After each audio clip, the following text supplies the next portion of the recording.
আসসালামু আলাইকুম প্রিয় শিক্ষার্থী ভাই এবং বোনেরা, যারা আমাদের আগের বাংলা প্রশ্ন সমাধানগুলো দেখেননি তারা আমাদের চ্যানেল থেকে দেখে নিতে পারেন। আমরা এখন শুরু করব 11তম শিক্ষক নিবন্ধন কলেজ পর্যায়ে এবং স্কুল পর্যায়ের সকল বাংলা প্রশ্ন ব্যাখ্যা সহ সমাধান আমরা দেখব। আমাদের চ্যানেলের ভিডিওগুলো দেখে যদি আপনাদের ভালো লাগে, উপকৃত হন এবং কোন ধরনের ভিডিও হলে আরও বেশি উপকৃত হন সেটি আপনারা আমাদের কমেন্ট বক্সে মন্তব্য করে জানাবেন। এখানে দেখুন, প্রথম প্রশ্ন হলো ভাষার মূল উপকরণ কি? ভাষার মূল উপকরণ হলো কি? বাক্য।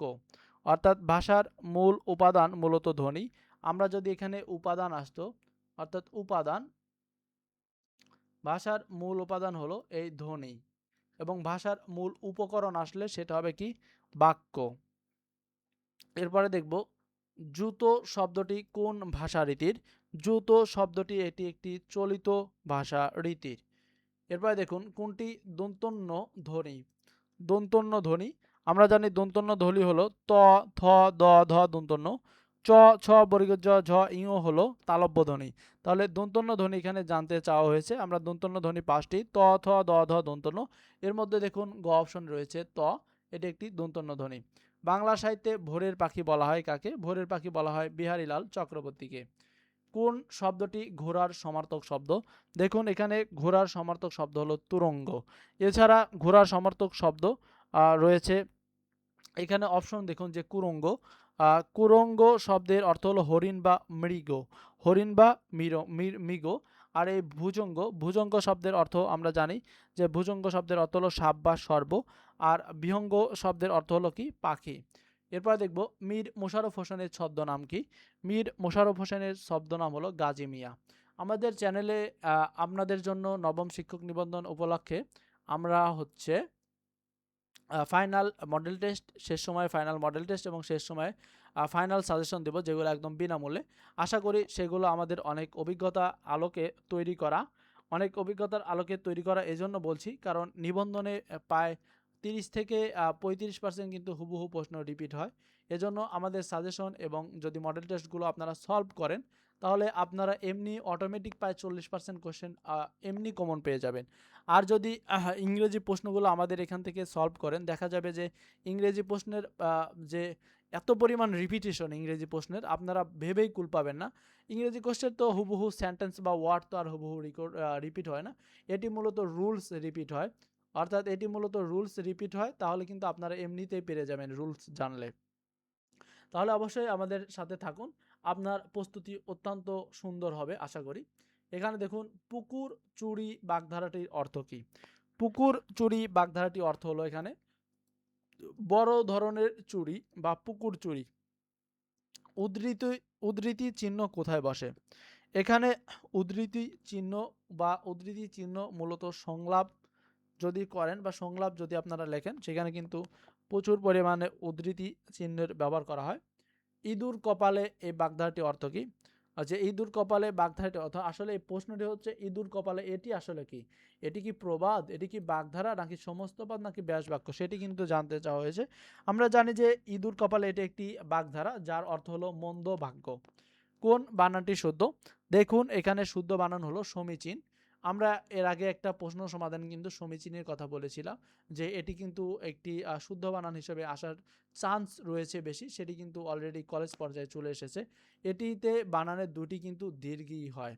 এরপরে দেখুন, নষ্ট হওয়া স্বভাব নয় যার, এক কথায় কি হবে? নষ্ট হওয়া স্বভাব নয় যার, তাকে বলা হয় অবিনশ্বর। দোষী ছাত্রটিকে জরিমানা করা হয়েছে, এখানে ছাত্রটিকে কোন কারকে, কোন বিভক্তি? দোষী ছাত্রটিকে জরিমানা করা হয়েছে, এখানে ছাত্রটিকে এটি একটি কর্মকারকে দ্বিতীয়া বিভক্তি। এরপরে দেখুন, সমাস নির্ণয় করতে বলা হয়েছে এখানে। ধানের ক্ষেত, ধানের ক্ষেত এটির কোন সমাস সেটি নির্ণয় করতে বলা হয়েছে।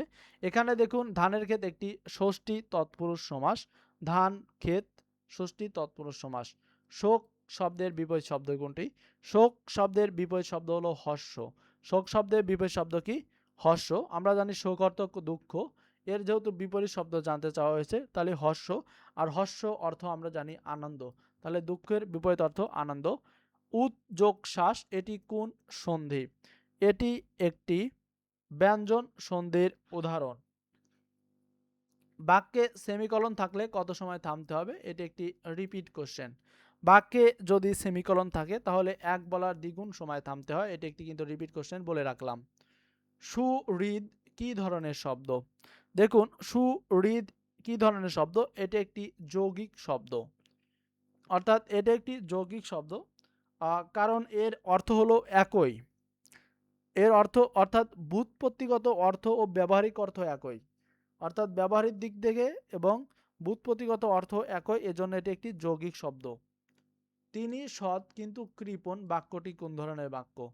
তিনি সৎ কিন্তু কৃপণ, এটি হলো একটি যৌগিক বাক্য। এরপরে দেখুন, খেচর শব্দটির অর্থ কি? খেচর শব্দটির অর্থ অপশনে সঠিক উত্তর কিন্তু নেই। খেচর শব্দটির অর্থ হলো আকাশচারী। আকাশচারী যে, তাকে খেচর বলা হয়। কোনটি নিত্য নারীবাচক শব্দ? এখানে দেখুন, যে সকল শব্দের কোনো পুরুষবাচক শব্দ নেই তাদের নিত্য স্ত্রীবাচক বা নিত্য নারীবাচক শব্দ বলা হয়। অর্থাৎ নিত্য স্ত্রীবাচক শব্দ বা নিত্য নারীবাচক শব্দ দুটি কিন্তু একই জিনিস। আমি আবারও বলছি, এটা একটি রিপিট কোশ্চেন। সতীন, ত্রয়, দায়, সধবা, কুলটা নিত্য নারীবাচক শব্দ। অর্থাৎ এখানে রয়েছে সতীন, এটি একটি রিপিট কোশ্চেন। সতীনই ছিল, সেটা তো অপশনে। এখানে দেখুন, কোনটি জীবনানন্দ দাশের কাব্য নয়? এখানে হলো আপনারা নিত্য স্ত্রীবাচক শব্দগুলো সবগুলো মুখস্থ রাখবেন, দেখবেন 1 নম্বর কমন পেয়ে যাবেন। কোনটি জীবনানন্দ দাশের কাব্য নয়? এখানে দেখুন, ঝরা পালক, সাতটি তারার তিমির এবং মহাপৃথিবী, এই তিনটি কিন্তু জীবনানন্দ দাশের কাব্য। এছাড়া অর্কেস্ট্রা কিন্তু জীবনানন্দ দাশের কাব্য নয়।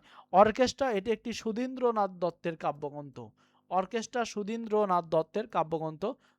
দুইজনই কিন্তু, অর্থাৎ আপনার হচ্ছে যে পঞ্চ পাণ্ডবদের মধ্যে। এখানে দেখুন, ফুড কনফারেন্সের রচয়িতাকে? ফুড কনফারেন্সের রচয়িতা হলো আবুল মনসুর আহমেদ। কালি ও কলম কি? কালি ও কলম হলো এখানে, এটি একটি পত্রিকার নাম। যে কালি ও কলম হলো একটি প্রেমেন্দ্র মিত্র সম্পাদিত প্রেমেন্দ্র মিত্র সম্পাদিত একটি মাসিক পত্রিকা, যেটি 1926 সালে যেটি 1926 সালে এটি, অর্থাৎ কলকাতা থেকে প্রথম প্রকাশিত হয়েছিল। প্রত্যয় কয় প্রকার? আমরা জানি প্রত্যয় হলো মোট কয় প্রকার? 2 প্রকার। প্রত্যয় কয় প্রকার? 2 প্রকার। একটা কৃৎ প্রত্যয়, একটা তদ্ধিত প্রত্যয়। বাংলা সাহিত্যের আধুনিকতম শাখা কোনটি? বাংলা সাহিত্যের আধুনিকতম শাখা হলো ছোট গল্প। তবে বাংলা সাহিত্যের প্রাচীনতম শাখা হলো কাব্য। প্রাচীনতম শাখা আসলে কাব্য, আর আধুনিকতম শাখা আসলে ছোট গল্প। এরপরে আমরা দেখব 11তম শিক্ষক নিবন্ধন পরীক্ষার স্কুল পর্যায়ে সকল বাংলা প্রশ্ন সমাধান। এখানে দেখুন, প্রথম প্রশ্ন, বাংলা ভাষা কোন মূল ভাষার অন্তর্গত? এই প্রশ্নটি কতবার যে নিবন্ধনে এসেছে? প্রায় 8 থেকে 10 বার। প্রায় 8 থেকে 10 বার এই কোশ্চেনটি নিবন্ধনে এসেছে। বিশ্বাস না হলে প্রশ্ন ব্যাংকটি বা আমাদের ভিডিওগুলো দেখতে পারেন, সেখানে প্রশ্নে আপনাদের ব্যাখ্যা সহ আমি দিয়ে দিয়েছি। বাংলা ভাষার মূল ভাষার অন্তর্গত, এটি হলো একটি ইন্দো ইউরোপীয় ভাষার অন্তর্গত। বাংলা ভাষা ইন্দো ইউরোপীয় মূল ভাষাগোষ্ঠীর অন্তর্গত। ইন্দো ইউরোপীয় মূল ভাষাগোষ্ঠীর 7ম শাখা থেকে বাংলা ভাষার উদ্ভব হয়েছে। আমরা জানি ইন্দো ইউরোপীয় ভাষা দুটি শাখা রয়েছে, একটা কেন্তম এবং শতম। যেহেতু এটি শতম থেকে অর্থাৎ বাংলা ভাষার উদ্ভব হয়েছে, আমরা জানি। কোনটি শুদ্ধ বানান? এখানে দেখুন, শুদ্ধ বানান হলো আলস্য। আলস্য একটি শুদ্ধ বানান। আগুন এর সমার্থক শব্দ কোনটি? আগুন এর সমার্থক শব্দ হলো অনল। আগুনের সমার্থক শব্দ হলো অনল। আগুনের আরো কয়েকটি সমার্থক শব্দ আমি বলছি। অগ্নি, বহি, পাবক, দহন ইত্যাদি হলো আগুন এর সমার্থক শব্দ। অন্যদিকে এখানে রয়েছে দেখুন সুবর্ণ। সুবর্ণ অর্থ সোনা। এবং মাথুর্ঘ, মাথুর্ঘ শব্দের অর্থ হলো সূর্য। এবং এখানে রয়েছে কর। কর অর্থ হলো হাত বা কিরণ। এরপরে দেখবো আমরা চলচ্চিত্র শব্দের সঠিক সন্ধি বিচ্ছেদ কোনটি? চলচ্চিত্রের সঠিক, এখানে সঠিক সন্ধি বিচ্ছেদ হচ্ছে চলযোগ চিত্র। দেখুন, এখানে খণ্ড ত হবে, এটি আপনারা খেয়াল রাখবেন। পাশাপাশি দুটি ধ্বনি বা বর্ণের মিলনকে কি বলে? আমরা জানি পাশাপাশি দুটি ধ্বনি বা বর্ণের মিলনকে বলা হয় সন্ধি। এরপরে দেখুন, মুক্ত শব্দের সঠিক প্রকৃতি প্রত্যয় কোনটি? এখানে মুক্ত শব্দের সঠিক প্রকৃতি প্রত্যয় হলো মুযুক্ত। অর্থাৎ এখানে এরকম হবে মুযুক্ত, এটা ফুল হবে না, অর্থাৎ এই বর্গমূলটা এখানে ফুল হবে না, এটি এরকম হবে, অর্থাৎ মুজ এটি হবে আলাদা, অর্থাৎ এটা হলো কি মুক্ত শব্দের সঠিক সন্ধি বিচ্ছেদ। এরপরে দেখুন বাংলা ভাষায় জ্যোতি বা ছেদ চিহ্ন কতটি? এই প্রশ্নটি 8 বা 10 বার এসেছে শুধু নিবন্ধনে, স্কুল কলেজ পর্যায়ে মিলে। অর্থাৎ বাংলা ভাষায় জ্যোতি চিহ্নে এটা আমি বলে দেব না, এটি আপনারা আমাদের কমেন্ট বক্সে জানাবেন যে কতগুলো আসলে জ্যোতি চিহ্ন বা ছেদ চিহ্ন বা বিরাম চিহ্ন রয়েছে। এখানে দেখুন পাণিনি কে ছিলেন, অর্থাৎ পাণিনি কে ছিলেন?